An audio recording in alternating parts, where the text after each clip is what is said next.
Gérard Fauré, un ancien trafiquant de drogue connu pour ses liens avec les grands pontes de la politique, la mafia et bien d'autres, est maintenant devenu écrivain, a avoué avoir un pacte avec le diable dès son plus jeune âge. C'est le thème de la vidéo d'aujourd'hui. Reste connecté pour en savoir plus. On ne va pas tergiverser, on va voir tout de suite le moment où il avoue cela dans une émission disponible dans le lien en barre de description accordé à la chaîne YouTube Livre Noir. Vous pourrez y voir l'intégralité de l'interview. On regarde ce qu'il dit. Pour vous présenter à nos auditeurs. Qui je suis vraiment, franchement, des fois, je ne sais pas. Je me dis, mais qui je suis alors? Parce que, disons que ma vie, elle a été partagée en deux. La première vie, c'était avec le diable. Voilà.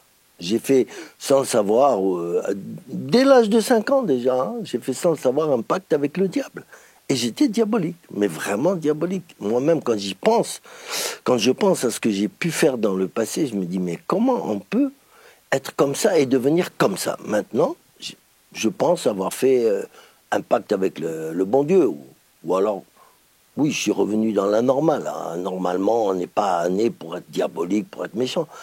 Et voilà, donc là... Alors, ce que nous devons retenir de cette interview en tant que femme esprit, c'est-à-dire femme guidée par le Saint-Esprit, dont la vie est bâtie, fondée sur la parole de Dieu. J'ai choisi cet extrait volontairement parce que celui qui parle et celui qui en parle, du coup, n'est pas africain. Souvent, ce qui se passe, c'est que c'est des sujets dont on peut parler, on va dire, dans les milieux un peu afro-caribéens. Mais quand il s'agit des Français, on n'en parle pas beaucoup. Et on peut, parce que c'est des sujets dont on va parler dans les cercles, on va dire, afro-caribéens, penser qu'on exagère. On exagère. L'ennemi ne vient pas comme ça s'adresser à des enfants pour faire des pactes avec eux. Et là, c'est un Français caucasien né en France, dans une famille qui n'était pas a priori dans l'occultisme et qui n'était pas non plus chrétienne. Et qui nous dit que il a fait un pacte avec le diable dès qu'il était petit. Pourquoi je partage ça avec nous, du coup? Eh bien, c'est pour nous sensibiliser. Eh oui, toujours nous sensibiliser à expliquer à nos enfants et nos futurs enfants les enjeux du combat spirituel et les formes qu'il peut prendre. Le spirituel est aussi réel que la réalité dans laquelle tu vis et que tu vois. Plus que jamais, nous devons être délibérément et proactivement en partenariat avec le Saint-Esprit. Nous devons prier tous les jours pour qu'il augmente notre discernement spirituel et notre sensibilité spirituelle. Nous devons être des femmes de la parole parce que l'épée dont parle l'apôtre Paul dans Éphésiens 6, c'est pas les prières, c'est pas l'onction d'huile, c'est pas aller voir telle ou telle femme de Dieu. L'épée dont il est question, c'est la parole de Dieu.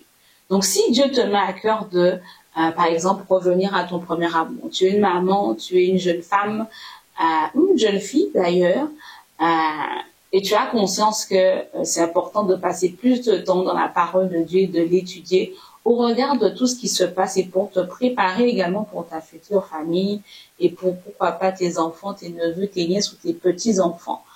Mais que tu as besoin de soutien pour y arriver, sache que le membership 2024 est pour toi. J'ai fait une vidéo la semaine dernière pour expliquer tout ce qu'on va voir cette année. Je t'invite à la revoir. Mais sache que les inscriptions sont ouvertes actuellement et qu'elles se clôturent le samedi 17 décembre à 23h55. Pour revenir au sujet du jour, soyons des parents ou des futurs parents conscients des enjeux spirituels et de la détermination de l'ennemi à empêcher nos enfants, futurs enfants, de grandir en sagesse et stature devant Dieu et devant les autres. Il veut les empêcher d'accomplir la destinée que Dieu a pour eux et on ne pourra jamais être avec eux tous les jours de leur vie, 24 heures sur 24. Mais c'est notre devoir ou notre futur devoir de nous préparer pour ceux et celles qui veulent être parents demain, de faire leur éducation bibliquement spirituelle. Et je dis bien bibliquement spirituelle parce qu'il ne s'agit pas de faire peur, il s'agit d'enseigner ce qui est dans la parole sans pour autant se retrouver dans quelque chose d'excessif. C'est le devoir des parents et des futurs parents de les accompagner avec l'aide du Saint-Esprit afin qu'ils fassent notre joie et notre fierté et non notre peine. Parce que Dieu veut les utiliser pour sa gloire. Sur ce, blague à part, soyons prudentes et prudents, vigilants et vigilants, sensibles à la direction du Saint-Esprit pour l'éducation de nos enfants, de nos futurs enfants, de nos neveux, de nos nièces, de nos petits-enfants, pour les grands-mères qui nous regardent, puisqu'il y en a.